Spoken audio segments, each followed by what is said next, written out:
안녕하세요, 여러분. 좀 쉬셨습니까? 이제 한국의 성과 결혼 문화에 대해서 첫 번째 시간에 살펴봤었죠.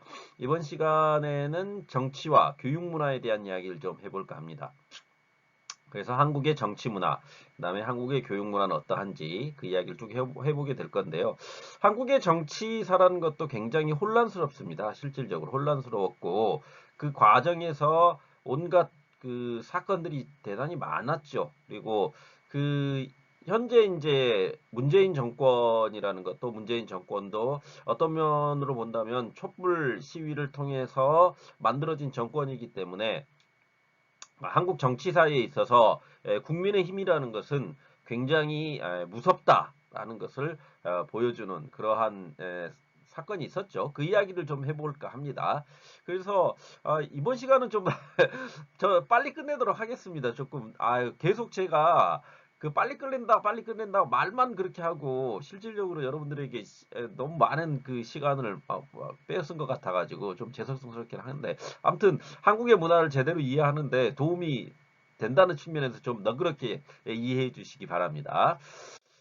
먼저 한국의 정치 문화 했을 때 한국 정치제도의 변천을 놓고 보면 어, 광복 이전에는 그러면 한국 정치 현재의 어떠한 그 민주정치 하에서의 이야기만 좀 해보려고 합니다.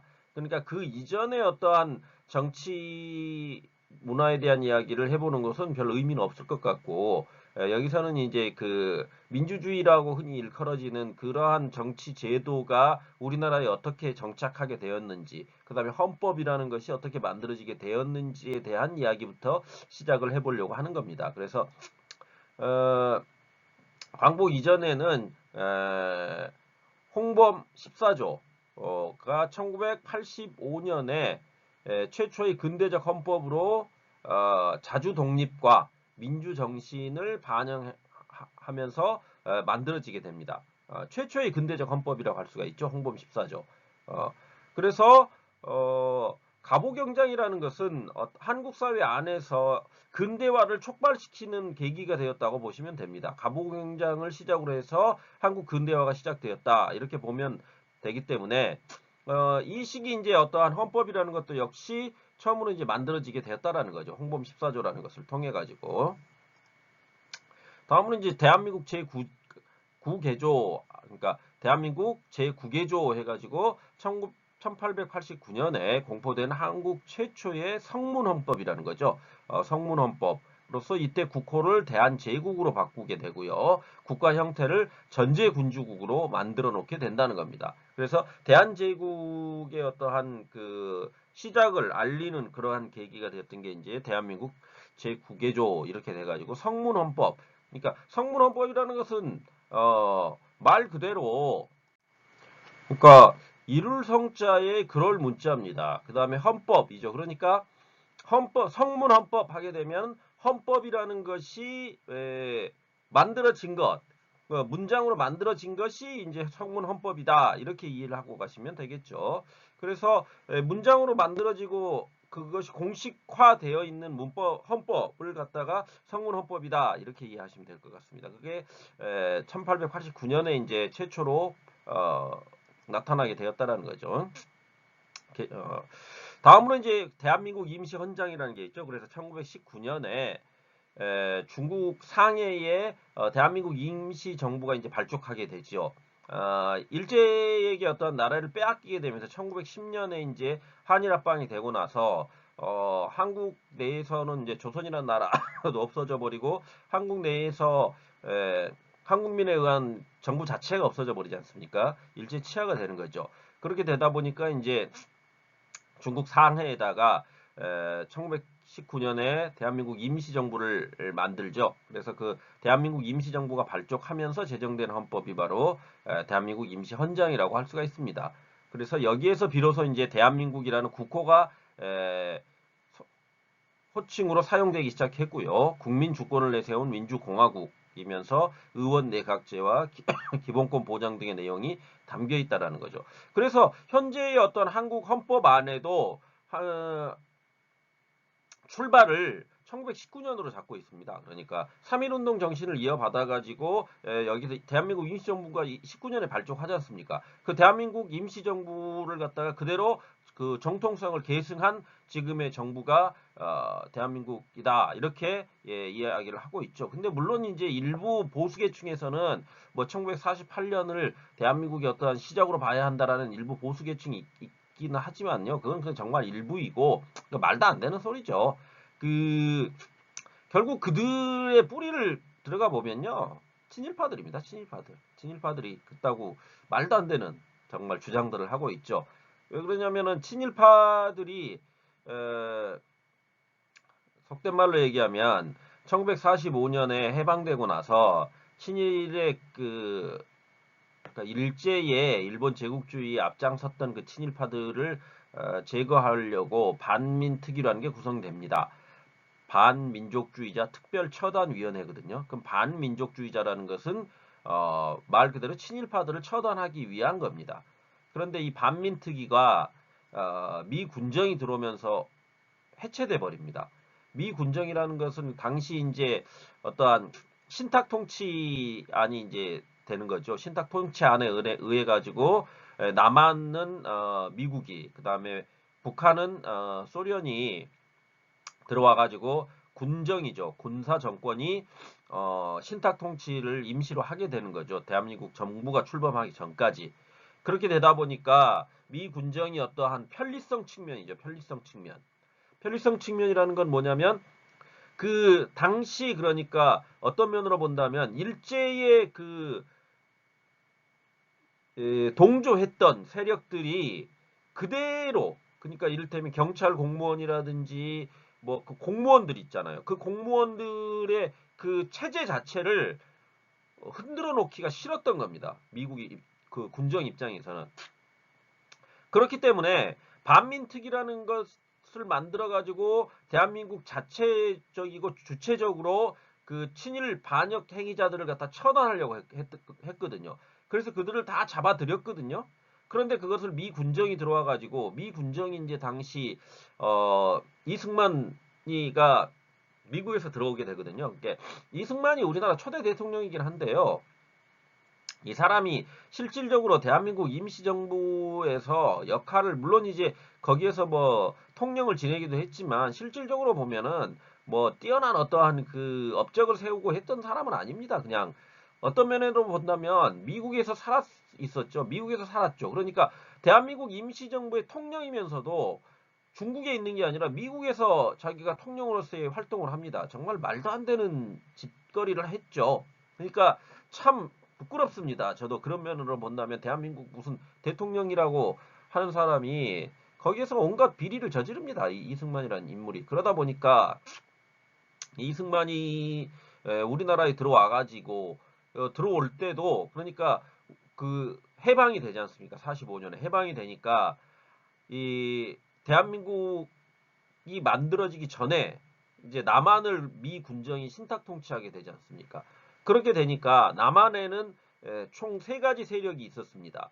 첫 번째 세력이 뭐였냐면 여운형을 중심으로 했던 그 남한 내에 존재했던 토착 어떤 민족 세력들이 있었죠. 그들이 이제 여운형 일파라고 이야기를 합니다. 그 다음에 김구를 중심으로 한 대한민국 임시정부 일파들이 있었습니다. 그 대한민국 임시정부의 일파들이 김구를 중심으로 해서 이제 상해에서 들어오게 되는 거죠. 그 다음에 이제 그 이승만이 이 미국에서 미 군정을 업고 들어오게 되죠. 그렇게 되니까 이 세 세력이 있었는데 이승만에게는 실질적으로 어떠한 세력이라는 게 없었습니다. 그렇게 되다 보니까 이승만 입장에서는 자기의 어떤 정치 세력들을 만들었어야 됐죠. 그들을 만들기 위해서 활용했던 게 바로 친일파들이었습니다. 그러니까 친일파들이 청산이 되는 게 아니라 미 군정 하에서 갑자기 이제 반공으로 돌아서게 되는 겁니다. 그래서 공산주의를 처단하자라는 구호를 내세우면서 친일파 애들이 갑자기 반공주의를 내세우면서 그 당시 이제 남한에서는 남노당이 허용이 됐었거든요. 초기에는 미 군정 하에서. 그럼 남노당이라는 게 뭐냐면 남한 노동당입니다. 위에 북한에는 이제 북한 노동당이 있었죠. 북노당이. 그런데 남한에서는 남노당이라는 게 있었거든요. 박헌영을 중심으로 해가지고.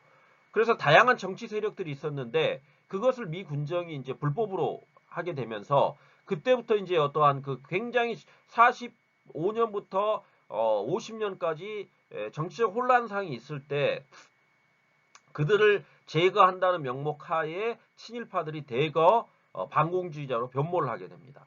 그렇게 되면서 한국의 어떤 친일파들이 제대로 청산이 되지가 않지요. 그렇게 되다 보니까 그 반공을 내세웠던 친일파들이 이제 내세웠던 논리들이 이 1948년을 대한민국 어떠한 정부의 출발로 보자 이렇게 하게 되는 겁니다. 왜 그러냐면은 48년이 아니라 1919년으로 하게 되면 어떻게 됩니까? 그 전에 자기들이 친일 행위를 했던 것까지 거슬러 올라가 버리지 않습니까? 그렇게 돼버리니까 그들 입장에서는 48년, 그러니까 자기들이 친일파에서 이제 반공주의자로 변모한 그 시기를 어떠한 출발점으로 삼아야지만 자기들에게 정당한 논리를 내세울 수 있는 근거가 있다는 생각이 들어서 이제 그 우파라고 지칭되어지는 정말 말도 안 되는 그 정치 세력들이 그러한 것을 지금까지도 내세우고 있습니다. 제가 좀 흥분했네요. 아무튼 그런 정치적인 것들이 숨어 있다 이런 정도로 이해를 하고 가시면 될 것 같습니다. 그러니까 이제 뭐 한국 안에서의 우파, 그러니까 보수 우파라고 보통 이야기를 하는데 보수 우파, 진정한 의미에서 보수 우파라는 것은 거의 존재하지 않는다고 보시면 됩니다. 전부 뭐냐면은 우파 세력들은 속된 말로 얘기하면 자기의 어떤 정치적 이익을 위해서 많이 그러니까 그 친일파 쪽에 가깝죠. 그 친일파 쪽에 가까웠던 거고 정치적 변모를 하고 자기들의 어떤 이익을 위한 그러한 행위들을 많이 하게 됩니다. 그런 측면들이 강하다 보니까 한국 안에서의 진정한 의미의 보수 우파라는 것은 별로 존재하지 않는다. 뭐 이런 정도로 이해하고 가시면 될 것 같습니다. 그렇다고 뭐 한국의 좌파가 뭐 이렇게 됐다라는 것은 아닙니다. 물론 이제 그 보수 우파들이 내세우는 논리 중에 하나가 이제 어떤 진보 진영을 갖다가 좌파로 몰아가거든요. 그래서 좌우 대립으로 몰아가려고 하는 것들이 굉장히 강하죠. 그것은 당연히 뭡니까?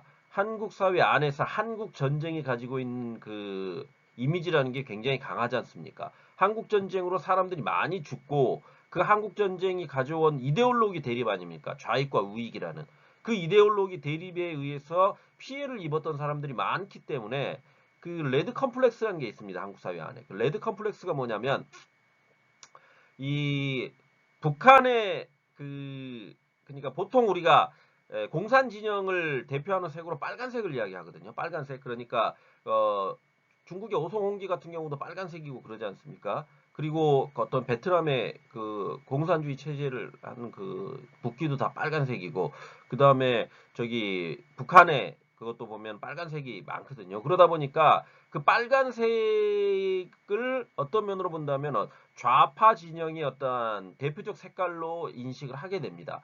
그렇게 되면서 레드 컴플렉스라는 것은 그 빨간색 자체를 갖다 사용하는 것을 대단히 금기시하게 됩니다. 그래서 빨간색을 사용하면 그것은 너는 빨갱이다라는 이야기를 하게 되거든요. 빨갱이라는 말이 있거든요. 빨갱이라는 건 뭐냐면은 한국 사회 안에서 이제 그 좌익이죠. 좌익을 대표하는 그 용어입니다. 용어로서 이제 그 1945년 이후에 아까 제가 그 남노당 얘기를 잠깐 했지 않습니까? 남한의 노동당이 박헌영을 중심으로 만들어지는데 그 남노당 계열의 사람들이 한국에서의 이제 미 군정이 정치적 그 목소리 내는 것을 허용하지 않게 되죠. 남노당을 불허하게 되다 보니까 이 사람들이 이제 빨치산이 됩니다. 빨치산이 돼가지고 투쟁을 하게 되거든요. 그러니까 지리산이라는 곳으로 올라가가지고 빨치산 투쟁을 하게 됩니다. 그래서 자기들이 어떠한 노동당을 어떤 그것에 근거해가지고 자기들만의 어떤 공산당을 만들기 위해서 공산화를 시키기 위해서 그 빨치산 투쟁을 하게 되는데 거기 그 과정에서 지리산에서의 그 빨치산 투쟁 그다음에 여순 반란 사건 이러한 여러 가지 정치적인 사건들이 얽히게 되면서 이걸 뭐 구체적으로 다 얘기하려면 한도 끝도 없습니다, 여러분. 그래서 이제 간단하게 말씀드리면 거기에서 이제 그 좌우의 대립이라는 게 굉장히 극심해집니다. 그러니까 그 이런 거죠. 낮에는 어떤 면으로 보면 지리산이라는 그 산골 동네 안에서 낮에는 경찰 세력이 지배하는 세상이 왔다면 밤이 되면 그 공산 빨치산들이 내려와 가지고 그 지역을 지배하는 그런 상황이 벌어지는 것들이 있습니다. 그래서 뭐 전지불로 대표되는 그러니까 이 빨간 아니 빨간이 아니라 그 우리 선전등 있죠. 선전등을 갖다 이렇게 들이밀면서 너는 어느 쪽이야? 너는 좌익이야, 우익이야 이렇게 물어보고 나서 사람이 만약에 자기 쪽이 아니었으면 죽여버리는 그런 막 일들이 벌어지게 됩니다.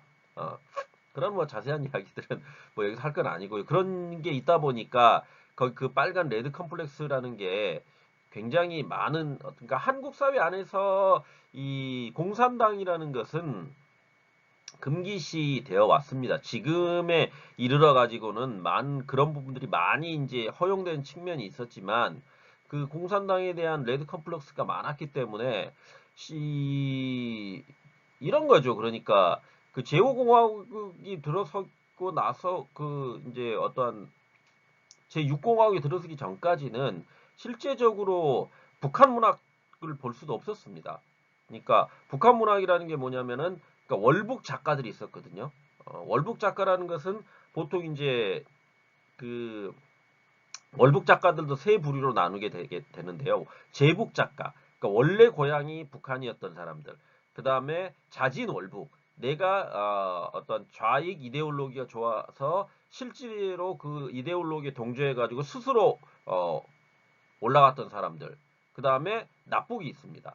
그거는 이제 한국전쟁 당시에 어떠한 그 북한군에 끌려서 올라간 문인들. 그래서 이 그걸 이제 통틀어서 보통 이제 월북 작가들이라고 얘기를 하거든요. 그 월북 작가들의 작품들을 못 보게 했었습니다. 그리고 그 언급조차 꺼려 있었죠. 그 대표적인 문인이 이제 백석 같은 시인들이죠. 백석이나 이용학 이런 시인들이죠. 그래서 백석이나 이용학이 굉장히 뛰어난 지금은 이제 그 누구나 다 볼 수 있고 굉장히 뛰어난 시를 남긴 것을 이해하고 받아들이고 있지만은 그 1980년대만 하더라도 그 백석이나 이용학의 시를 읽거나 보게 되면 국가보안법, 국보법이라고 이야기하거든요. 국가보안법에 걸리는 아주 잘못된 행위로 인식되고 이랬었습니다. 그게 이제 한국 정치사의 어떤 면에서 보면은 참 암울한 시기라고 할 수가 있는 겁니다. 그건 이제 차츰 이야기를 좀 해봅시다. 또 이야기가 길어지려고 하네요. 간단히 하기로 했었는데요. 자, 그래서 광복 이전에 이래 있었다. 그래서 광복 이후에는 이승만의 어떤 집권과 제1공화국이 만들어지게 되죠. 그래서 광복 후 3년째인 1948년 5월 11일 한국 헌정사상 최초의 이제 국회의원 총선거가 있게 됩니다. 그래서 이제 그걸 재헌국회라고 하거든요. 그래서 그 총선거로 만들어진 재헌국회가 민주공화국을 국가 형태로 하고 대통령을 임기 4년에 1회 중임이 가능한 형태로 만들어서 단원제라는 것은 이제 그 상하 의원이 나뉘지 않고 그냥 국회의원, 그러니까 단원제 형태의 국회를 구성하게 되는 거죠. 그래서 국무총리제 등을 골자로 한 헌법을 제정해가지고 간접선거로 대통령의 이승만, 부통령의 이시영을 선출하게 된다는 겁니다.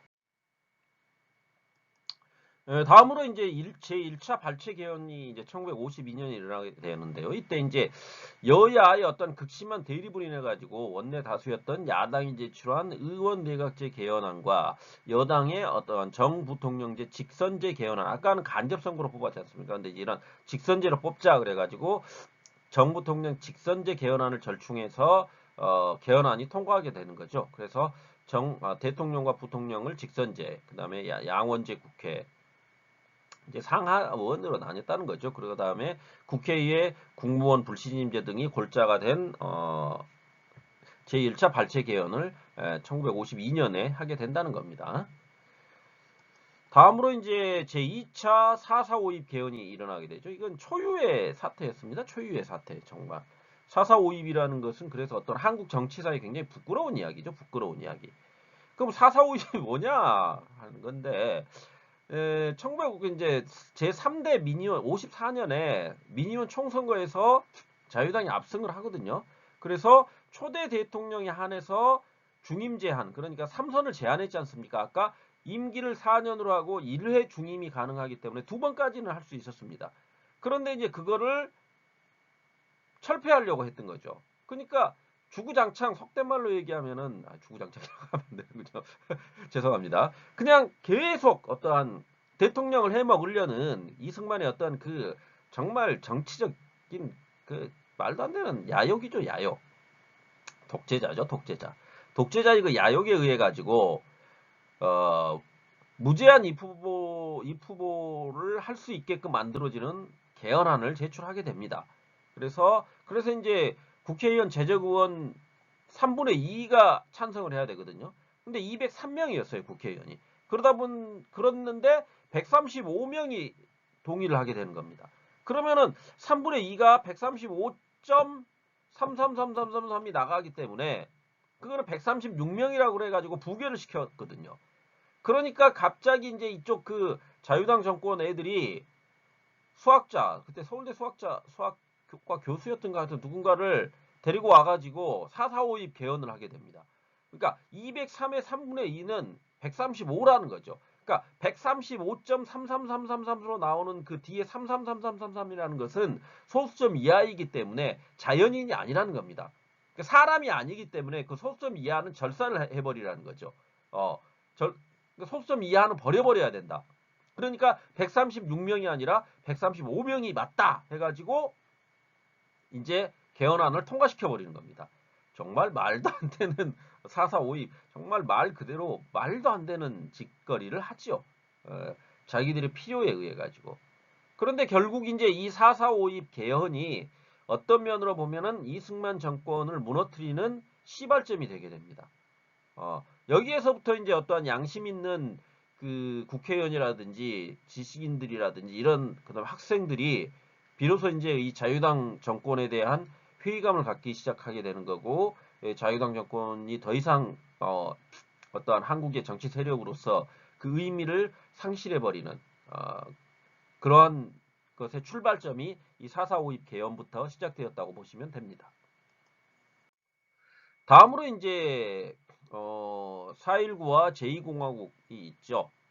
그래서 1960년 3월 15일 날 정부통령 선거에서 이승만이 이제 부정을 저지르거든요. 그러니까 대통령의 이승만, 부통령의 이기붕이 나오게 됩니다. 근데 이기붕이라는 그 부통령의 부인이 이제 박마리아라는 여자가 있었는데요. 이들이 아주 말 그대로 한국 정치를 그냥 개판으로 만들어 놓습니다. 그래서 온갖 부정을 다 저지르죠. 온갖 부정을 다 저질러 가지고 어떻게든 이제 이승만을 대통령을 만들려고 합니다. 3월 15일 날. 그런데 이제 그게 국민들에 의해 저항에 부딪히게 되고 그 국민들의 저항이 4.19로 일어나게 되죠. 그래서 4.19 혁명이 일어나게 됩니다. 4.19 혁명을 통해 가지고 이승만 자유당 독재 정권이 무너지게 되는 거죠. 그래서 이제 여기에 이제 허정을 내각 수반으로 하는 임시정부가 의원내각제, 복수정당제, 헌법재판소 설치, 중앙선거관리위원회의 어떤 헌법 기관화, 경찰의 중립성을 유지, 그 다음 지방자치단체장의 직선제 등을 골자로 하는 개헌안을 통과시키게 됩니다. 이게 이제 제2공화국이 되는 거죠. 제2공화국. 그래서 이제 제2공화국이 만들어지는데 이게 지금 굉장히 짧지요. 제2공화국은. 왜요? 1960년에 이제 이러한 그 4.19를 통해서 자유당 정권이 무너지고 나서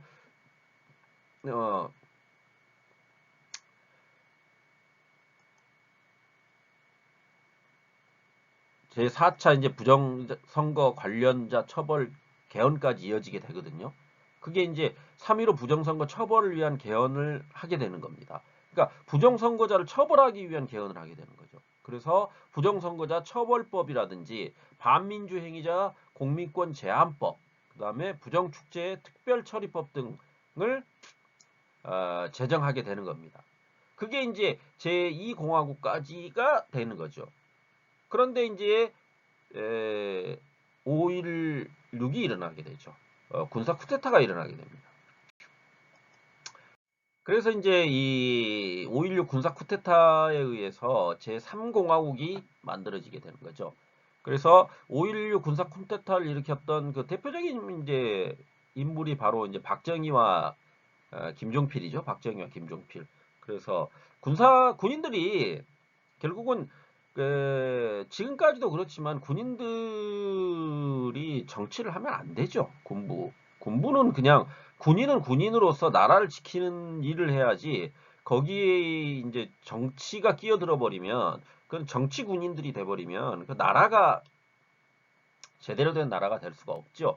그래서 지금 전 세계적으로도 그 어떤 독재 국가들은 대부분이 군부가 장악한 세력들이 많지 않습니까? 그래서 정치가 불안정한 경우에 이제 군부가 득세를 하게 되는 거죠. 그러니까 군인들이 정권에 전면에 나서게 된다는 거죠. 그러니까 고려 시대만 해도 고려 무신 정권이라는 게 있지 않습니까? 무신들이 앞에 나와가지고 어떤 정치를 했던 그런 불안했던 시기가 있었거든요. 5.16도 역시 쿠데타죠. 쿠데타. 5.16 군사 쿠데타를 통해 가지고 박정희가 대통령이 되는 겁니다. 그러니까 자기들이 처음에는 우리가 이제 안정이 되면은 군인 본연의 모습으로 돌아가서 국가가 안정되면 우리는 물러나겠다라고 이야기를 하거든요. 그래서 막 국가 재건 최고회의를 막 만들어서 자기들끼리 막 상권을 장악해가지고 대통령제 환원, 그 다음에 국회 단원제 환원, 그 다음에 헌법재판소 폐지를 골자로 한 개헌안을 국민투표에 붙여가지고 공포를 하게 되죠. 그런데 여러분들이 보시면 알겠지만 여기 국민투표를 거쳐서 공표를 한다고 얘기를 되지 않습니까? 그런데 이 이후에 어떤 정치적 행위들이 일어날 때마다 꼭 국민투표를 한다고 하거든요. 그럼 국민투표 그게 제대로 되겠습니까? 눈 가리고 아웅식이죠. 그러니까 여기서 눈 가리고 아웅이라는 것은 그냥 속된 말로 얘기하면 그냥 하나의 형식 절차죠. 요식 절차에 지나지 않는 그런 국민 투표를 하게 되는 겁니다. 그냥 자기들이 입맛에 맞게끔, 자기들 입맛에 맞게끔. 그래서 이때부터 이제 군사 독재 정권이 들어서게 되는 겁니다. 한국의 불행한 현대사죠. 불행한 현대사죠. 1962년 이후에 이제 한국 군사 독재 정권이 어, 제6공화국이 탄생, 제6공화국도 군사 독재 정권이죠. 그래서 김영삼으로 대표되는 문민정부가 출범하기 전까지, 그러니까 1990년대 문민정부가 출범하기 전까지 1962년도부터 90년대까지 거의 한 30년 가까이를 군부 세력들이 독재를 하는 군부 독재 시기가 오게 됩니다. 한국 정치사에 암울했던 시기죠. 그러니까 이승만 자유당 정권이 무너지면 그 자리를 민주화 세력들이 이제 4.19를 통해 가지고 차지해 가지고 나라를 세워보려고 하니까 갑자기 5.16 군사 쿠데타를 일으켜 가지고 군부가 장악하기 시작하면서 그들이 이제 나라를 말 그대로 뭐 우리가 흔히 이런 게 있습니다. 그러니까 박정희 향수라 그러거든요. 그러니까 박정희가 산업화, 그러니까 1970년대 산업화를 하거든요. 앞장서서 독재 정권이다 보니까요. 그렇게 해가지고 우리나라가 부흥하게 되었다라는 논리를 내세우게 되거든요. 그런데 실제로 과연 그러면 박정희만이 그것을 할 수 있었는가? 라고 생각해보면 모르겠습니다. 제 입장에서는 꼭 그런 것만은 아닐 수도 있다는 생각도 들거든요. 그런데 이제 아무래도 이제 군부의 대표적인 인물이었고 또한 박정희 이 인물 자체가 굉장히 카리스마를 가지고 있었죠. 그래서 밀어붙이는 것을 굉장히 잘했던 인물이죠. 그렇게 되다 보니까 이제 그로 인해 가지고 이 사람도 역시 자유당 이승만과 똑같은 짓거리를 합니다. 그래서 영원히 대통령을 해먹으려고 하죠. 그래서 여기 지금 보시면 제6차 공화당 3선 개헌안이 나오게 되죠. 그래서 이제 계속 대통령 해먹으려고 하는 겁니다. 그래서 대통령의 연임 횟수를 연장하고 국회의원의 어떤 정수를 증원하는 개헌안을 만들어내죠. 그러다가 이제 이것도 안 되니까 또 이제 어떤 짓거리를 하느냐. 제4공화국 있죠. 그러니까 72년도에 결국 유신을 발표하게 됩니다. 유신. 그러니까 박정희 지가라 그러면 안 되겠군요. 자기가 영원히 대통령 해먹겠다는 겁니다. 그냥. 그래서 비상조치를 발표해가지고요. 72년도에 국회를 해산해버리고 정당의 어떤 정치활동을 금지하고 헌법의 일부 조항을 효력정지시켜버리면서 여기도 보면 국민투표에 붙여가지고 공표를 하지 않습니까? 계속 국민투표를 거쳐서 공표를 하거든요. 그러면 그 국민투표를 거칠 때 국민이 직접 제대로 참여를 해가지고 투표를 했겠습니까? 당연히 자기들 입맛에 맞는 그런 것들, 허울이죠, 허울. 그런 식으로 해가지고 정권을 유지시키려고 했던 겁니다. 아무랬던 한국의 정치사죠. 그래서 이제 청국도 11.6이 일어나게 됩니다. 결국은 11.6 사태라는 것은 그 박정희의 어떠한 그 최측근 중에 한 명이었던 김재규가 김재규는 중앙정보부장이었죠. 당시 중앙정보부라는 거 말 그대로 정보부지 않습니까? 미국으로 따지면 CIA 정도 되겠죠. 그런 중앙정보부장이었거든요. 그럼 중앙정보부장이라는 것은 막강한 어떠한 권력을 가지고 있던 인물이었죠. 그 인물과 차지철, 당시 이제 박정희의 어떠한 경호실장을 지냈던 차지철, 이 둘이 서로 이제 충돌하게 됩니다. 그래서 이 부마 사태가 일어나게 되거든요. 그 당시에 이제 그 유신으로 인해 가지고 민주에 대한 그 열망이 계속 높아지지, 민주 체제에 대한 열망이 계속 높아질 거 아닙니까? 그러다가 부마라는 것은 이제 부산 마산 사태가 일어나게 되는 거거든요. 거기서 데모를 좀 하게 되고 그렇게 되면서 김주열이라는 인물이 죽게 되고 거기에 따라서 이제 부마 사태가 일어나게 되는데 거기에 이제 진압을 해야 되냐 말아야 되느냐를 가지고 이제 차지철 경호실장하고 김재규 중앙정보실장이 서로 이제 맞붙게 되죠. 두 정치 세력 간의 어떠한 권력 투쟁이 일어나게 되는 거죠. 거기에서 이제 김재규가 더 이상은 안 되겠다라는 생각이 들어서 대통령인 그 박정희와 차이철을 시해하게 되죠. 그게 이제 11.6입니다. 그래서 그 11.6 사태가 일어나고 나서 10대 대통령 최규하가 취임을 하거든요. 그런데 또 이제 신군부 세력이었던 전두환과 노태우가 12.12 군사 쿠데타를 일으켜버립니다. 그러니까 아까 앞서 봤듯이 어떤 4.19를 통해 가지고 제2공화국이 만들어지지 않습니까? 그런데 그거를 5.16 군사 쿠데타를 통해 가지고 박정희가 군부 세력이 들어오듯이 여기도 이제 12.12 80년도에 이제 80년도의 봄이라고 이야기를 하거든요. 우리가 80년도에 이제 12.12 군사 쿠데타를 통해 가지고 노태우하고 전두환이가 정권을 장악해버리죠. 그래서 이에 대한 반발로 광주에서 5.18 민주화 운동이 일어나게 되는 겁니다. 그러니까 5.18 민주화 운동이 일어났는데 그거를 무력 진압해버리죠. 그러니까 군인들이 가가지고 무력 진압을 해버리는 겁니다.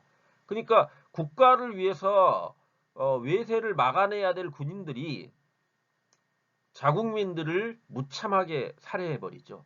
그게 이제 5.18 민주화 운동입니다. 정말 말도 안 되는 짓거리를 했죠. 그게 우두머리가 바로 전두환이죠. 지금도 전두환은 그 뻔뻔스럽게 살아있지 않습니까? 정말 나쁜 사람입니다. 이 사람은. 살아있다는 것 자체가 치욕이죠. 치욕. 한국 정치사에 있어서. 아주 뻔뻔하고 군사 독재자죠. 독재자. 노태우는 그래도 나중에 자기가 반성을 하거든요. 지금 이제 아직 죽지는 않았는데 미안. 그것이 이제 여기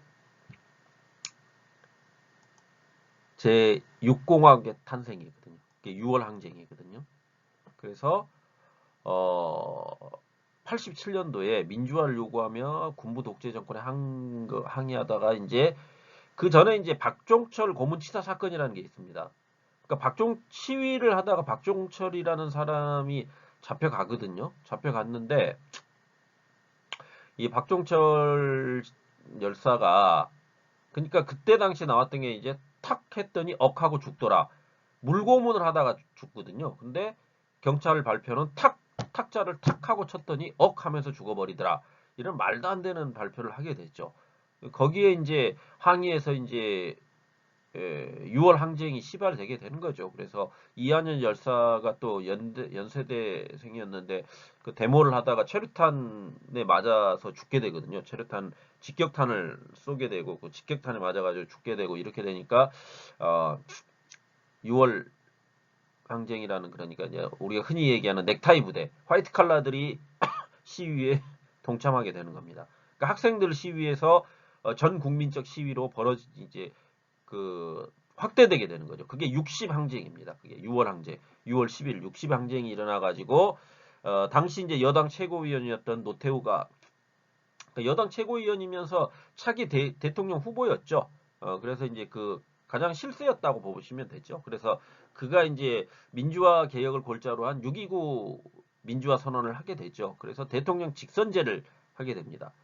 그런데 참 안타까운 게 그렇게 해가지고 군부 독재가 끝날 줄 알았는데 그 당시에 이제 야당이었던 김영삼과 김대중 추후에 이제 대통령을 모두 다 하게 되죠. 그 김영삼과 김대중이 서로 힘을 합쳤더라면 이때 당시에 어떠한 제6공화국의 탄생을 막을 수 있었는데 그 두 양대 거대 민주 세력이 분열하게 되면서 노태우가 다시 대통령을 하게 되죠. 군인이 다시 대통령을 하게 되는 어떤 한국 정치사에 암울했던 그 시기가 나타나게 됩니다. 그래서 이제 제6공화국이 이렇게 해서 탄생을 하고요. 그 이후에 이제 그 3당 합당 개헌이 3당 합당이 이루어집니다. 그래서 노태우의 민정당과 그 이제 김종필 그다음에 김영삼 이 세 명이 합당을 해가지고 김영삼이 결국 대통령이 되거든요. 그 다음 대통령. 3당 합당을 통해 가지고 김영삼이 대통령이 되고 그 다음에 이제 역시 이제 김종필과 또 손을 잡았던 김대중이 그 다음에 그러니까 문민정부가 이제 김영삼 정권부터 출범을 하게 되는 거죠. 비로소 1990년대 들어가지고 그리고 그 다음이 이제 김대중 대통령이 이제 비로소 본격적으로 이제 어떠한 그 군부 세력과 완전히 절연을 한 어떤 의미에서 본다면은 이제 비로소 처음으로 출발하게 되는 민주 세력들의 어떠한 출발점이라고 볼 수가 있겠죠. 그래서 그 국민의 정부가 이제 출범을 하게 되는 겁니다. 참 한국 정치사라는 게 이야기를 하려고 들면 한도 끝도 없는데 그런데 뭐 그렇죠. 국민의 정부가 이제 1998년도에 출범을 하게 됩니다. 그리고 나서 그 다음으로 이제 노무현 지금 돌아가셨지만 노무현 대통령의 어떤 참여정부가 2003년에 출범하게 되고요. 그 다음에 이명박 그 다음에 이제 박근혜로 이어지는 다시 이제 그 지금의 국민의힘 그 세력들이 정권을 잡게 되는 시기가 오게 되죠. 그래서 여러분도 잘 알고 계실지 모르겠지만 그 박근혜는 박정희의 딸입니다. 박정희의 딸이죠. 그러니까 독재자의 딸이었습니다. 그런데 한국에는 그 독재자였던 박정희에 대한 향수라는 게 있었다 그랬지 않습니까? 그러다 보니까 물론 이제 정치적으로도 힘을 가지고 있었죠. 박근혜 역시. 그래서 그녀가 이제 대통령이 여성 대통령 최초의 여성 대통령이 되는 거죠. 한국에서. 그렇지만 최순실이라고 하는 국정농단 세력에 의해 가지고 대통령을 뽑아줬는데 그 대통령에 의해서 국정이 통치되는 게 아니라 한 명의 아줌마가 국정을 통치하는 아주 불행한 정치사가 만들어지게 되는 거죠. 그것을 알게 된 이제 국민들이 촛불 시위를 하게 되는 거 아닙니까? 이 촛불 시위라는 거는 한국 정치사가 굉장히 불행하고 암울했던 측면도 있지만은 그 불행하고 암울했던 것을 민주화 열기를 통해 가지고 성취해냈던 그 기억들이라는 게 있거든요. 4.19가 그랬죠. 처음에 자유당 정권을 무너뜨렸지 않습니까? 그 다음에 5.16이 일어나긴 했죠. 그래서 군사 쿠데타를 통해 가지고 참 암울했던 그 시기가 오게 되는데, 또한 1980년도 광주의 봄이라는 게 있거든요. 민주화 시위. 그 다음에 6월 항쟁이라는 게 또 있거든요. 이러한 일련의 어떠한 그 민주주의를 향한 그 열망들이 표출되었는데, 그 정점에 서 있는 게 바로 촛불 시위라고 할 수가 있죠. 그래서 이 촛불 시위의 어떠한 위대한 점이라는 것은 비폭력이었다는 겁니다. 비폭력이었고, 어떤 국민들이 가지고 있는 힘을 비폭력적 수단을 통해 가지고 정권을 무너뜨릴 수 있다라는 것을 전 세계에 보여준 아주 일대의 사건이라고 저는 보고 있습니다. 어떤 시민민주주의가 아주 가장 좋은 형태로 발현된 그런 것이라고 봐야 되겠죠. 그래서 그 촛불 문화제라고 얘기까지 했었죠. 그래서 촛불을 들고 나와가지고 거기에서 어떤 토론과 토의, 심의를 하기도 했었고요. 그러한 일련의 과정들을 거쳐서 이제 지금의 이제 이 문재인 정부가 들어서게 되는 거죠. 그렇다면 이와 같은 한국 정치 문화의 특성은 뭐냐? 그랬을 때 첫 번째 권위주의입니다. 권위주의. 권위주의적 정치 문화라는 게 있죠. 그래서 통치권자를 중심으로 정치 엘리트들의 어떤 교도주의적 지배, 교도주의적 지배라는 건 뭐냐면요. 정치 엘리트들이 주인이 돼가지고 너희들은 이렇게 해. 그 명령을 상명하달이죠. 그러니까 위에서는 명령을 하고 하달 밑에서 받아들이게끔 한다는 겁니다. 그런 교도주의적인 지배와 국민들에게 이제 복종을 강요하는 그러한 형태의 정치가 이루어지고 있었다라는 거죠. 그 뭐 지금까지도 그러한 정치 엘리트 중심의 통치 스타일은 변함이 없죠. 다음에 이제 파벌주의라는 게 있죠. 그래서 학연, 지연, 혈연 이런 것들에 의해서 귀속적 연고 관계에 따라서 결국 그게 이제 지역 감정이라는 것으로 만들어지지 않습니까? 그래서 경상도와 전라도로 대표되는 그 지역 감정. 그러니까 처음부터 지역 감정이 있었던 건 아니었거든요. 그런데 정치 세력에 의해 가지고 만들어진 겁니다. 그래서 전라도, 그다음에 경상도 이런 것들이 지역 감정을 낳게 되는 거죠. 굉장히 좋지 못한 그런 것들이죠. 거기에 비해서 이제 어떤 권위주의와 파벌주의가 어떤 한국 정치의 어두운 면이라면, 거기에 비해서 한국 정치의 밝은 면이라고 할 수 있는 것은 바로 시민성과 저항성이죠. 그래서 홍익인간과 민본 인본주의 사상, 그다음에 동학 사상, 외세에 대한 항거, 독립운동, 독재에 대한 항거, 이러한 전통이 쭉 내려왔다는 겁니다. 그래서 근대화 과정을 거치면서 그런 시민성이 강화돼 가지고 저항성의 어떠한 최정점에 아까 말씀드렸던 서 있었던 그러한 촛불 시위로 인한 정권의 탄생에까지 이르는 그런 일련의 과정을 만들어낼 수 있었다는 거죠. 더불어서 이제 민족 주체성이죠. 수많은 외세의 어떠한 침략을 받으면서도 민족 주체 의식으로 이를 극복하려고 하는 민족의 정치적 역량이 드러날 수 있었다는 겁니다. 그런 측면이 있었다는 거죠. 마지막으로 이제 어떠한 대미 의존성입니다. 한국 정치 세력이라는 것이 굉장히 미국에 의존하는 측면이 강하죠. 그래서 왜 그러냐면 한국 아까도 말씀드렸지만 미 군정이 들어오지 않습니까? 그래서 미 군정이 들어와 가지고 한국의 정치, 그러니까 대한민국이라는 것이 탄생을 했기 때문에 친미파들이 많을 수밖에 없는 겁니다. 친미파들이. 지금까지도 그것은 그래서 어떤 미국의 입김이라는 것을 무시할 수 없게 돼 있죠. 그것은 어쩔 수 없는 상황이라고 보시면 되겠습니다. 한국적 특성이죠. 정치의 특성이다. 이렇게 이해하고 가시면 될 것 같습니다. 다음으로 한국의 교육 문화를 좀 살펴봅시다. 그래서 한국 교육제도의 변천이라는 것은 삼국시대에는 고구려 때 소수리망이 어떤 귀족 자제 교육을 위한 최초의 관학이자 고등교육기관인 태학이 설립되고요. 사학인 경당이 만들어집니다. 그래서 경당에서는 서민들의 교육을 담당했고 태학이 귀족 자제들의 어떠한 그 교육을 담당하는 형태가 됐었다는 거죠.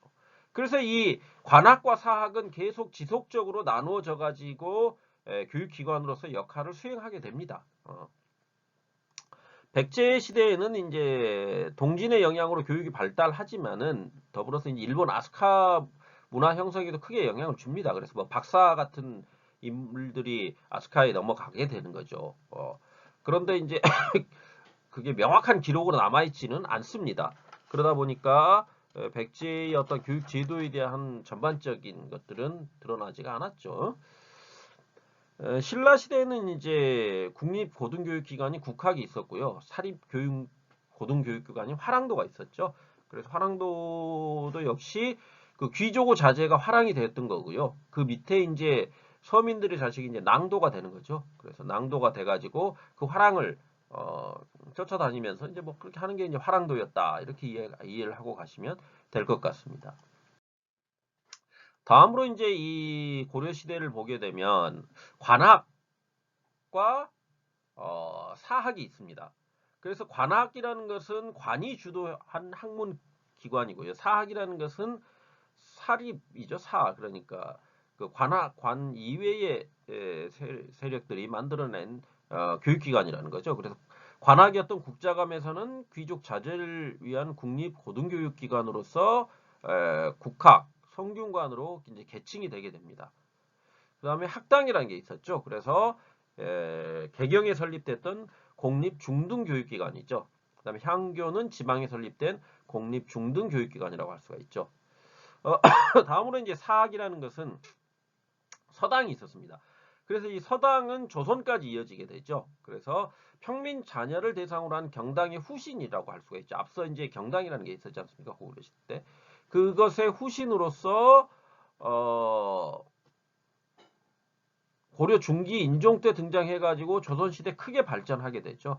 12공도라는 게 또 있죠. 그래서 고려 최초의 사립고등교육기관으로서 과거를 통해 인재를 양성할 목적으로 12공도라는 게 고려시대 때 만들어지게 된다는 겁니다. 다음으로 이제 조선시대를 보게 되면 조선시대에는 총 세 가지의 어떠한 그 교육기관 형태가 등장하게 됩니다. 그래서 관학과 사학, 그 다음에 특수교육기관이 있죠. 그래서 관학으로서는 성균관, 조선 최고의 어떤 국립 고등교육기관으로서 고급 관리의 양성을 목적으로 했고요. 그 성균관에 그래서 들어갈 수 있는 것은 생원과 진사에게 입학 자격이 주어졌습니다. 그러면은 생원과 진사는 어떻게 됐느냐? 생원시와 진사시라는 게 있어가지고요. 시험을 봐가지고 생원이 되는 거고 진사가 되는 거였습니다. 그러니까 우리가 이제 그 뭐 진사 생원 이렇게 하면은 그게 우리가 이제 그 소설이나 한국 소설이나 아니면 고전 소설 같은 데 보면은 뭐 김진사, 박진사 혹은 뭐 김생원, 허생원 막 이런 이야기들이 나오게 되거든요. 그것은 그 시험을 통해서 부여되는 하나의 그 어떤 면으로 보면은 그러니까 진사시를 합격하면 진사가 되는 거고요. 생원시를 합격하면 생원이 되는 거죠. 그런 진사시와 생원시가 속과라고 할 수가 있습니다.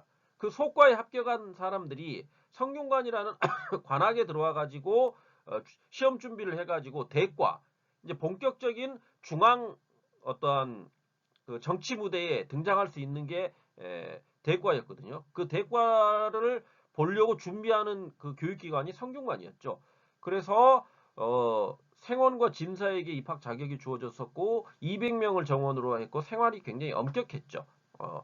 그다음에 향교라는 게 있어가지고 고려시대 때 있었거든요. 그래서 이 조선은 전기에 크게 융성하다가 조선 중기 이후에 쇠퇴를 하지만 또 조선 후기에 실학을 중심으로 다시 부흥을 꾀하기도 했던 향교라는 관학이 있었습니다.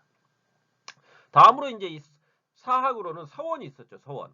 그래서 사립 중등 교육기관으로서 과거를 통한 인재 양성을 목적으로 양반 자녀를 대상으로 경전 교육을 실시하게 되죠. 그런데 이제 이 사원들이 속된 말로 얘기하면 토지를 가질 수 있게 해줬거든요. 그로 인해 가지고 사원의 폐해가 굉장히 심각해집니다. 조선 후기에 오게 되면. 그래서 흥선대원군이 정권을 잡은 시기에 이러한 사원들의 폐해를 갖다가 없애기 위해서 사원 철폐를 하게 되는 겁니다. 하나의 그러니까 정치 세력으로까지 작동하게 돼버렸다는 거죠. 다음으로 이제 서당이 있었죠. 그래서 초등교육기관으로서 입퇴학이 자유로웠고 신분차별이 없었으며 개별학습과 능력별 학습, 그 다음에 전인교육 등을 실시했다는 겁니다. 그 다음 특수교육기관으로서 종학, 그 다음에 왕족의 자녀를 대상으로 교육을 했던 거죠. 그 다음에 경연, 신하가 임금을 가르치는 그러한 것들이 특수교육기관으로서 존재했다. 이렇게 보시면 될 것 같습니다. 다음으로 이제 계학의 어떤 관학과 사학이라는 것이 보면 관학으로는 유경공원이 귀족 자제의 어떤 근대식 교육기관으로서 존재를 했었고요.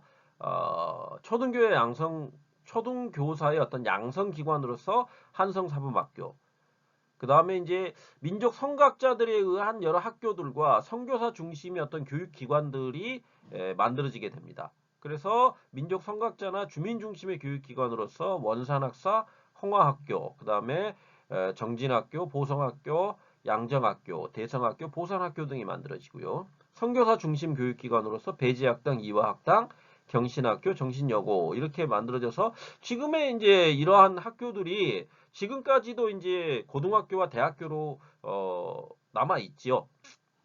뭐 대표적인 게 이화학당이 바로 이화대학교 아닙니까? 그렇게 보시면 됩니다. 다음으로 일제강점기는 사립학교령을 통해 가지고 사립학교의 어떤 인가, 설립, 폐교 등을 결정했고요. 교과서의 어떤 지도에 관한 모든 것을 학부에서 관장해 가지고 근대 사학의 어떤 탄압을 위한 수단으로 활용하게 됩니다. 뭐 그래서 그런 정도로 이해하고 가시면 될 것 같고요. 다음으로 제1공화국 시기에 오게 되면 이승만 정부가 이제 교육법 제정을 통해 가지고 한국 교육제도의 틀을 마련하기 시작하는 거죠. 그래서 6334의 단형제 학제를 실시하게 됩니다. 그래서 초등학교 6, 그 다음에 중학교 3, 그 다음에 고등학교 3, 그 다음에 대학교 4년 제의 어떤 지금 현재의 단선형 학제를 이때 만들게 되는 거죠. 그래서 홍익인간을 교육 이념으로 제시하게 됩니다. 그래서 초등학교 의무교육 실시라든지 중등 및 교등교육기관 확충, 그 다음에 사범학교와 사립대학 설립, 그 다음에 취약전 교육기관으로서 유치원, 초등, 중등, 그 다음에 고등교육기관까지 이 시기에 오게 되면 이제 만들어지게 된다는 겁니다. 다음으로 이제 제2공화국이 61년 1학기와 2학기를 3월과 9월에 시작하도록 하였고 그것은 지금까지도 봄학기제로 정착이 되어 있죠. 그래서 제2공화국은 이렇고요. 제3, 4공화국은 실업계 고등학교, 그 다음에 중학교 무시원 입학제라는 것은 이제 그 전까지도 어떠한 그 중학교 무시험이 아니라 중학교 시험을 봐서 들어가다 보니까 그로 인한 폐해들이 여러 가지 나타납니다. 그래서 그런 것을 이제 없애버린 거죠. 그래서 고등학교 평준화 같은 것도 이 시기에 이제 만들어지게 되는 겁니다. 그런데 이제 이 시기 이렇게 되다 보니까 과밀학급이라든지 교원 부족, 그 다음에 입시 과열, 교육의 질 관리 미흡 등이 이제 3, 4공화국에 드러나게 돼가지고 여기 이제 입시 과열이 결국은 지금까지도 이어지게 되는 겁니다. 그게 이제 한국 교육의 어떤 특성이라고 할 수가 있죠. 그래서 교육이 사회의 요구에 종속되는 현상이 발생해가지고 결국 이건 지금까지도 이어지고 있는 겁니다. 그래서 뭐 제5공화국과 제6공화국이 나타나게 되는데요. 여기서는 이제 결국 뭐 이렇게 보시면 됩니다. 교육 정책이 정권에 따라서 매년 바뀌게 됩니다. 그거는 왜 그러냐면 요구가 많다는 거죠. 교육에 대한 요구가 많다 보니까 입시 제도, 특히 이제 대학 입시 제도가 계속 바뀌죠. 그로 인한 혼란, 그 다음에 그 대입 교육을 어떻게든 좋은 대학을 들어가려고 하는 그런 생각들 때문에 지나친 교육열이 나타나고요. 그로 인한 부작용이 나타나게 되는 거죠. 결국 이러한 그 지나친 교육열이라는 것은 한국 교육문화의 어떤 특성을 보여주는 거라고 할 수가 있습니다. 그래서 한국 교육문화의 특성은 총 세 가지 정도로 이야기를 해볼 수 있는데요. 먼저 한국의 전통적 교육문화라는 것이 숙문주의, 문을 숭상한다는 거죠. 그 다음에 입신양명주의, 출세를 지향한다는 겁니다. 문벌주의, 그러니까 문벌, 가족 중심 혹은 가문 중심의 어떠한 문벌주의, 그 다음에 가족주의적 교육문화, 이러한 것들이 전통적 교육문화였다면 여기에 이제 출세 지향 문화와 학부모 교육열 과다가 결국 현재의 한국의 입시 형태라든지 교육의 과다를 불러왔다는 겁니다. 그러니까 교육이라는 것이 출세 지향이라는 건 뭐냐면 결국 교육을 통해서 신분 상승이 가능하고 부와 권력의 획득이 가능하다는 인식이 바탕이 돼서 나타나게 되는 겁니다. 그렇게 되다 보니까 대다수 부모가 자신보다는 좋은 경제적 여건을 마련해서 너는 잘 살아라 하기 위한 수단으로 교육을 생각하게 되는 거죠. 우리나라 특히 아까 학연, 혈연, 지연 이야기할 때 학연이 있지 않습니까? 근데 어느 대학교 출신이니 이게 굉장히 중요하다는 겁니다. 그렇게 되다 보니까 그 대학을 들어가기 위한 사교육의 범람. 그래서 그게 결국 사교육비 어떤 과다 지출과 사교육 시장의 과다 팽창으로 이어지게 됐다라는 거죠. 우리가 흔히 이제 얘기하는 대치동 학원가가 그와 같은 모습들이라고 볼 수가 있겠습니다. 그래서 이 교육에 대한 그 사교육에 대한 이야기는 잠시 후에 이제 제가 그 동영상으로 올려놓을 테니까 사교육 과다의 부분들을 좀 여러분들이 동영상을 좀 시청하시면서 한국의 어떠한 그 그릇된 교육열이 어떠한 폐해들을 낳고 있는지를 좀 살펴보시기 바랍니다. 아시겠죠? 저 금방 끝낸다고 했는데 또 대단히 길어졌습니다. 아무튼 듣느라고 수고들 하셨고요. 감사합니다.